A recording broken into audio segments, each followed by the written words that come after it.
राकेश कुमार एक आम सा लड़का, बिल्कुल आपकी तरह और मेरी तरह का। उम्र सिर्फ 18 साल, लेकिन जिम्मेदारियां उम्र से काफी बड़ी। उसकी आंख में बस एक ही सपना था, मेहनत करके गवर्नमेंट जॉब हासिल करना और अपने माँ बाप को इस गरीबी से निजात देना। वो रात के 3 बजे तक पढ़ता। उसे लगता था यही पढ़ाई, यही सिस्टम उसकी जिंदगी बदल देगा। राकेश को क्या पता था, जिस पढ़ाई पर वो अपनी नींद, अपना वक्त, अपनी जवानी लुटा रहा है, वही पढ़ाई आगे चलकर उसकी जिंदगी पूरी की पूरी बर्बाद करके रख देगी। सालों की तैयारी, एग्जाम पे एग्जाम, कभी रिजल्ट डिले, कभी वैकेंसीज कम, कभी सिस्टम का इंतजार, और धीरे धीरे राकेश का सपना एक सवाल बन गया। अब आगे क्या होगा? ये कहानी सिर्फ राकेश की नहीं, ये उन लाखों स्टूडेंट्स की कहानी है जो सपना लेकर निकलते हैं, लेकिन सिस्टम के चक्रव्यूह में कहीं न कहीं फंस जाते हैं। राकेश ने ग्रेजुएशन किया पैसे उधार लेकर। कोचिंग नहीं अफोर्ड होती थी तो यूट्यूब और लाइब्रेरी से पढ़ता। दिन में पढ़ाई, रात को किसी दुकान पे काम करता। सुबह फिर से वही साइकिल, वही पेजेस, वही सपना। 10 साल में SSC, railways, UPSC, prelims, state exam के फॉर्म भर भर के हाथ घिस गए। आंखें कमजोर हो गई, लेकिन हौसला नहीं। वो अभी भी बाकी था। वो हर बार सोचता रहता था, इस बार जरूर होगा।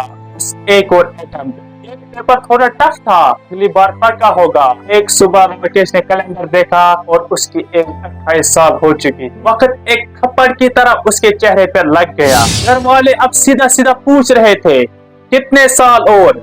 इससे अच्छा तो कोई काम करता, कब जॉब मिलेगी या तुमको? आखिरकार थक हार कर राकेश ने क्विट कर लिया। आज वो एक प्राइवेट कंपनी में प्यून की नौकरी कर रहा है। उसकी सैलरी 10 से 12 हजार है। घर चल रहा है, लेकिन सपना नहीं। अब यहाँ रुकना जरूरी है, क्योंकि जब राकेश की जिंदगी बर्बाद हुई तो लोग पूछते हैं, किसने किया?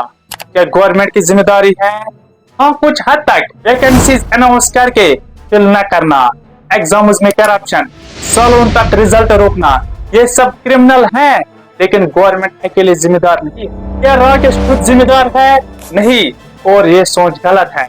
एक गरीब बच्चा जो अपनी पूरी ताकत लगाता है, उसे ब्लेम करना आसान नहीं, इंसाफ नहीं। तो फिर असली जिम्मेदार कौन?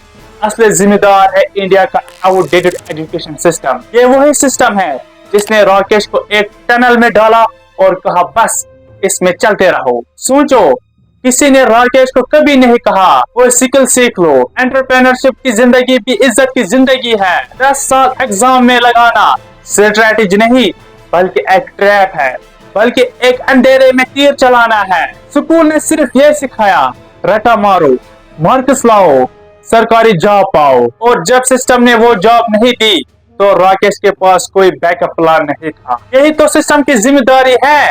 अब वो दिन भर डिप्रेशन में रहता है और सोचता है, कहाँ गया वो सपना? मैं एक एग्जाम नहीं निकाल पाया, मेरी किस्मत में ही फूट है, मुझे ही पढ़ना नहीं आता था। उसकी आधी सैलरी अब डॉक्टर के बिल्स में जाती है। लेकिन राकेश किस हालत का जिम्मेदार है? इंडिया का आउटडेटेड एजुकेशन सिस्टम। ये पॉलिटिशियंस को भी पता है कि ये एजुकेशन सिस्टम आउटडेटेड है। ये एजुकेशन सिस्टम सिर्फ रटना सिखाता है, ये सिस्टम सिर्फ डल बनाता है, ये सिस्टम स्टूडेंट की क्रिएटिविटी को खत्म करता है। इसलिए राजनाथ सिंह का बेटा नीरज सिंह यूके में MBA कर रहा है। निर्मला सीतारमण की बेटी लंदन ऑफ स्कूल इकोनॉमिक्स में पढ़ रही है। जयशंकर का बेटा USA में पढ़ रहा है। शिवराज सिंह चौहान, पीयूष गोयल, हरदीप सिंह पुरी, रविशंकर प्रसाद, जितेंद्र सिंह, इन सब के बच्चे फॉरेन कंट्रीज में पढ़ रहे हैं। अरे कोई तो अपने बच्चों को इंडिया में पढ़ाओ ना। अगर इंडिया एजुकेशन सिस्टम में कोई प्रॉब्लम नहीं, पॉलिटिशियंस के बच्चे इंडिया में क्यों नहीं पढ़ रहे हैं? ये एजुकेशन सिस्टम सिर्फ नौकर बनाना सिखाता है और कुछ नहीं। इंडिया हर साल 9 से 10 मिलियन ग्रेजुएट्स प्रोड्यूस करता है, लेकिन इनमें सिर्फ 30 से 35% स्टूडेंट्स को जॉब मिलती है। बाकी सब नियरली 16 लाख अनएम्प्लॉयमेंट रहते हैं। आप लोग सोच रहे होंगे, जब वैकेंसीज नहीं है तो जॉब कहां से मिलेगी? रुको, प्राइवेट कंपनीज का कहना है, जॉब वैकेंसीज है पर स्किल्ड स्टूडेंट्स नहीं है। 60% ग्रेजुएट्स के पास यूजफुल स्किल नहीं है, इसलिए वो अनएम्प्लॉयड रहते हैं। मैं आपको अपना पर्सनल एक्सपीरियंस शेयर कर रहा हूँ। मेरे पास डिग्री है, लेकिन मुझे खुद पता नहीं कि मुझे वो डिग्री कैसे मिली। कॉलेज और स्कूल में हमें कोई स्किल नहीं सिखाई गई, हमें बस रटना सिखाया गया है। सच बताओ, आप लोगों ने जो स्कूल और कॉलेज में पढ़ा, उस नॉलेज को आपने अपनी जिंदगी में कब यूज किया? अब आपके दिमाग में एक ही सवाल घूमता होगा, आखिर इस एजुकेशन सिस्टम में प्रॉब्लम है क्या? रिलैक्स करो, आप पहले सकलेन खान की ये वाली क्लिप देखो, गौर से देखना। साल होता है 1806। नेपोलियन की आर्मी और प्रशिया के बीच एक वॉर होता है और इस वॉर में Prussia one of the best army होने के बावजूद हार जाती है। प्रशियन लीडर्स को ये समझ नहीं आता है कि आखिरकार वो इतने अच्छे आर्मी के साथ हार कैसे सकता है। बहुत सोचने के बाद उनके लीडर्स को ये समझ में आता है कि उनकी आर्मी मजबूत तो थी, लेकिन वॉर के दौरान वो अपने सुपीरियर्स के ऑर्डर्स को फॉलो करने के बजाय अपना दिमाग इस्तेमाल कर रहे थे, जबकि नेपोलियन की आर्मी सिर्फ और सिर्फ नेपोलियन के ऑर्डर्स को फॉलो कर रहे थे। और इस हार का कॉन्सिक्वेंस क्या होता है? प्रशिया को अपना आधा टेरिटरी नेपोलियन के हाथ में दे देना पड़ता है और साथ ही एक पीस एग्रीमेंट साइन करना पड़ता है। अब प्रशियन लीडर्स के सामने एक चैलेंज होता है कि दोबारा ऐसा कभी भी उनके साथ नहीं होना चाहिए। बट क्वेश्चन ये है कि आखिरकार वो लोग ऐसा करेंगे कैसे? बहुत दिमाग लगाने के बाद उनको एक आइडिया आता है और फिर वो लोग एक सिस्टम बिल्ड करने में लग जाते हैं। कैसा सिस्टम? ऑब्वियसली ऐसा सिस्टम ताकि सोल्जर्स बस उतना ही करे जितना उनको करने के लिए कहा जाए। और ऐसा करने का बेस्ट पॉसिबल तरीका क्या हो सकता था? उन ब्रेन्स को कंट्रोल करना जो ब्रेन्स अभी खुद से सोचने के कैपेबल ना हो, जिन्हें सही और गलत के बारे में पता ना हो, सो दैट उन्हें जो भी समझाया जाए वो उसे ही सच मान ले। और इस तरीके से एक 8 इयर्स एजुकेशन सिस्टम बिल्ड होता है, द प्रशियन एजुकेशन सिस्टम। 5 साल से लेकर 13 साल के दौरान आपके लिए एजुकेशन सिस्टम कंपलसरी कर दिया जाता है, जिसका सोल पर्पस क्या होता है? And the Prussians produced a universal education system in the late 1800s because they were afraid they were losing military superiority and they wanted to produce a cadre of mindless, obedient soldiers. That was expressly the purpose. आने वाले generation को एक ऐसे person में transform करना जो obedient हो, अपने सुपीरियर्स के हर एक बात को माने और वही करे जितना कहा जाए, without asking a single question. इस 8 ईयर के एजुकेशन के दौरान उन्हें बस इतना ही समझाया जाता है, इतना ही पढ़ाया जाता है जितने में वो अपने सुपीरियर्स के ऑर्डर्स को फॉलो कर सके, ना कि इतना कि वो खुद के बारे में सोचने लगे। एंड प्रशियन लीडर्स ने जैसा प्लान किया था, ये एजुकेशन सिस्टम एग्जैक्टली वैसा ही रिजल्ट उन्हें दे रहा था। इस तरह एक ऐसे सिस्टम का इन्वेंशन हो चुका था जो आने वाले फ्यूचर में सब कुछ बदलने वाला था। और ठीक ऐसा ही होता है। उस दौरान एक और चीज था जो इस वर्ल्ड में बहुत ही तेजी से फैल रहा था। गेस कीजिए क्या? साल 1760 से लेकर 1840 के दौरान इंडस्ट्रियल रेवोल्यूशन अपने पीक पर होता है। ग्लोबल इकोनॉमी बहुत ही तेजी से दूसरे डायरेक्शन में शिफ्ट हो रहा होता है। अब तक लोग एग्रीकल्चर करके अपने हाथों से प्रोडक्ट्स बनाकर पैसे अर्न कर रहे थे, बट अब वर्ल्ड पे मशीन्स डोमिनेट करना शुरू कर देता है। जितना प्रोडक्ट्स एक इंसान पूरे महीने भर में नहीं बना पा रहा था, एक मशीन उससे कहीं ज्यादा प्रोडक्ट एक दिन में बना दे रहा था। But there was a problem, और वो प्रॉब्लम क्या था? फैक्ट्रीज में वर्कर्स का कमी होना, क्योंकि लोग अपने फील्ड में एग्रीकल्चर कर रहे थे, अपने हाथों से प्रोडक्ट्स बना रहे थे, छोटे मोटे बिजनेस कर रहे थे और पैसे अर्न कर रहे थे। ऐसे में कोई अपना ये सब कुछ छोड़कर किसी और के फैक्ट्री में एज अ लेबर क्यों काम करना चाहेगा? इस प्रॉब्लम का सोल्यूशन कैसे निकाला जाए? प्रशियन एजुकेशन सिस्टम अपने रिजल्ट्स के कारण ऊपर के बैठे लोगों तक ऑलरेडी पहुंच चुका था, और अब डिफरेंट कंट्रीज अपना एजुकेशन सिस्टम इस प्रशियन एजुकेशन सिस्टम के मॉडल पे बनाना शुरू कर देती है। और इस बारी सोल पर्पस क्या होता है? इस बारी सोल पर्पस होता है एक ऐसा जेनरेशन तैयार करना जिनके क्रिएटिविटी को किल करके उनके दिमाग में पैसा अर्न करने का बस एक ही ऑप्शन रह जाए, और वो हो work as a labor in factories. Corporate types mostly who wanted to produce cadres of obedient workers. And that's why the desks are in rows, and that's why there's factory bells, and that's why it's top-down leadership. और ठीक ऐसा ही होना शुरू हो जाता है। जो लोग अब तक फार्मिंग करके छोटे मोटे बिजनेस करके मनी अर्न कर रहे थे, उनके बच्चों के ब्रेन को इस तरीके से ब्रेन वॉश किया जाता है कि जब वो अपना एजुकेशन कंप्लीट करके निकलते हैं तो उनके दिमाग में पैसा अर्न करने का बस एक ही ऑप्शन रह जाता है, और वो होता है किसी फैक्ट्रीज में काम करना। और इस तरह लेबर्स की जो कमी थी वो धीरे धीरे पूरा होना शुरू हो जाता है। उस समय हमारा देश ब्रिटिशर्स का गुलाम था, बट दिक्कत अंग्रेजों के सामने भी था, और वो दिक्कत था कि वो थे तो बस कुछ ही, और इतने बड़े आबादी को कंट्रोल में रखना बहुत ही मुश्किल हो रहा था। साल होता है 1835। थॉमस बेबिंगटन मकाउले, जिसके बारे में शायद आपने अपने स्कूल लाइफ में पढ़ा होगा एज द लॉर्ड मकाउले के नाम से, वो एक प्रपोजल तैयार करता है इंडिया में इंग्लिश एजुकेशन को प्रमोट करने के लिए। और लॉर्ड विलियम बेंटिक, जो कि उस वक्त ईस्ट इंडिया कंपनी का गवर्नर जनरल होता है, वो इसे इंग्लिश एजुकेशन एक्ट ऑफ 1835 के थ्रू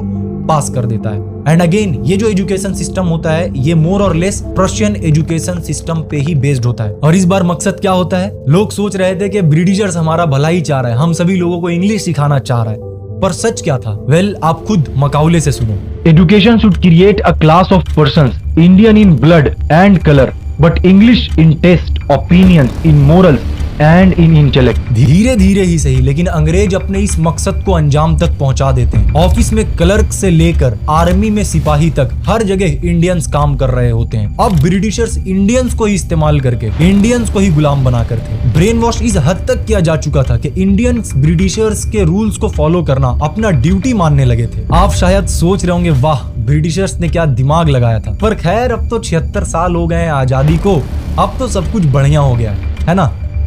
अगर आप ऐसा सोच रहे हैं तो कुछ ही मिनट्स के बाद आपको अपने इसी सोच पे हंसी आएगी। आजादी के बाद इंडिया ने एजुकेशन सिस्टम चेंज नहीं किया, सिर्फ अंग्रेजों के नाम हटाए, सिस्टम वही का वही रखा। वो एक पल जहां से प्रॉब्लम शुरू हुई 1947 के बाद, जब न्यूली इंडिपेंडेंट इंडिया को फास्ट ग्रोथ चाहिए थी, तो उन्होंने सेम कॉलोनियल एजुकेशन सिस्टम रखा, कोई चेंज नहीं किया। उन्हें लगा नया एजुकेशन सिस्टम बनाना टाइम कंज्यूमिंग है, तो शॉर्टकट करते हैं। वही शॉर्टकट आज 75 साल के बाद भी चल रहा है। ये पॉलिटिशियंस को भी पता है कि ये एजुकेशन सिस्टम आउटडेटेड है, लेकिन फिर भी वो इस पर काम नहीं कर रहे, क्योंकि उनको पता है अगर आप लोग पढ़ लिख गए, आप लोगों में क्रिटिकल थिंकिंग आ गई, तो आप लोग तो मुस्लिम पर वोट नहीं दोगे, आप लोग सवाल पूछोगे, डेवलपमेंट पे वोट दोगे। इसलिए ये पॉलिटिशियंस इस एजुकेशन सिस्टम को चेंज नहीं करना चाहते हैं। ये आप लोगों को वही ढाल बनाना चाहते हैं और ऑर्डर ओबे कराना सिखाते हैं। जो भी पॉलिटिशियन आपको ऑर्डर देगा, आप चुपचाप फॉलो करोगे।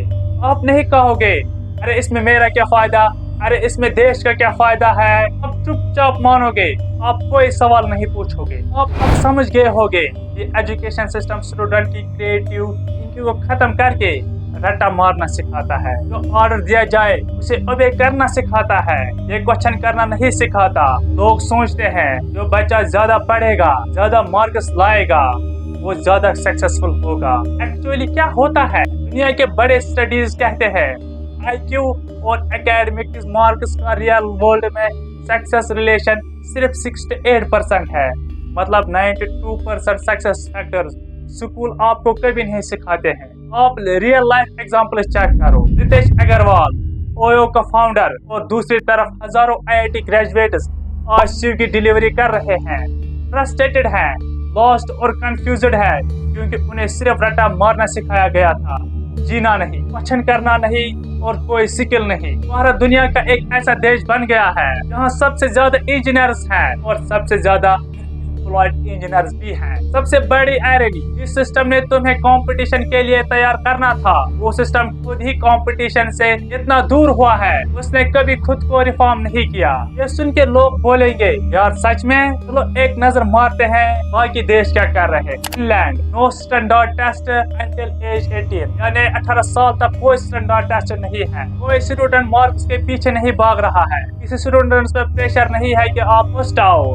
मैं ये नहीं कह रहा हूँ कि फर्स्ट आना गलत है, लेकिन किस सिस्टम के अंडर आ रहे हो, कौन सिस्टम आपको सिखा रहा है कि फर्स्ट आना है, उस पर सवाल कर रहा हूँ। टीचर्स को डॉक्टर की जितनी रेस्पेक्ट और सैलरी मिलती है, रिजल्ट क्या निकला, दुनिया का नंबर 1 एजुकेशन सिस्टम बना डाला। सिंगापुर की बात करते हैं, रूट लर्निंग हटाई, क्रिटिकल थिंकिंग कंपलसरी कर दी, स्टूडेंट्स को स्किल सिखाए, स्कूल और कॉलेजेस में ट्रेनर्स टीचर्स को लाए जो स्किल सिखा रहे हैं स्टूडेंट्स को। रिजल्ट क्या निकला, 25 साल में सिंगापुर इकोनॉमिकल पावर हाउस बन गया। जर्मनी वोकेशनल ट्रेनिंग को डिग्री के बराबर रेस्पेक्ट की, एक इलेक्ट्रिशियन वहाँ डॉक्टर से ज्यादा कमाता है। यहाँ पर एक सवाल बनता है, इसका आंसर कोई भी भारत में नहीं दे पाएगा। जब AI 10 साल में 50% से ज्यादा व्हाइट कॉलर जॉब रिप्लेस कर देगा, तो वो बच्चे क्या करेंगे जिन्हें हमने सिर्फ मार्क्स लाना सिखाया है और रटना ट्रेन किया है। और अगर हमने ये सिस्टम नहीं बदला, तो क्या हम एक ऐसी जनरेशन तैयार कर रहे हैं जो ना मशीन से कम्पीट कर सकेगी, ना ही ह्यूमन से। अब आप लोगों पर जिम्मेदारी आयद होती है, इस वीडियो को शेयर करो, स्पेशली उन पेरेंट्स को जिन्होंने अपने बच्चों की पूरी जिंदगी एक परसेंटाइल के पीछे लगा दी है। उन्हें ये जरूर देखना चाहिए। कमेंट्स में बताओ तुम्हारी लाइफ का वो एक मोमेंट जब तुम्हें रियलाइज हुआ कि स्कूल ने तुम्हें गलत चीजों के लिए तैयार किया है।